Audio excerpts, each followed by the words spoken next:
কারো কাছে অবহেলিত হতে হবে না, অবহেলিত হতে হবে না। ঠিক আছে, ভালো থাকবেন।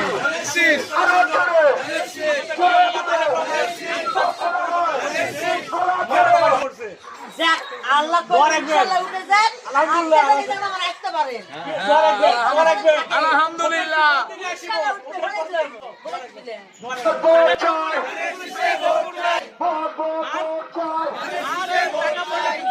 খাওয়ার জন্য কারো কাছে যেতে হবে না আপনাদেরকে।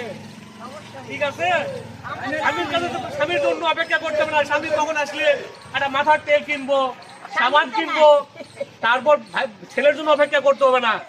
আপনার প্রতি মাসে মাসে আপনার টাকা পাবেন। এটা তারেক রহমানের পরিকল্পনা, নারীদেরকে স্বাবলম্বী করার। তারেক রহমান দোয়া করবেন, ঠিক আছে, আর ধানের শীষে ভোট দিবেন, দিয়ে তারেক রহমানকে প্রধানমন্ত্রী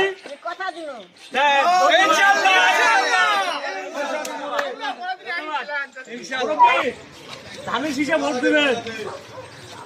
তারেক রহমানের আধুনিক বাংলাদেশ করার অঙ্গীকার, সে অঙ্গীকার যেন উনি যেন বাস্তবায়ন করতে পারে। আলহামদুলিল্লাহ।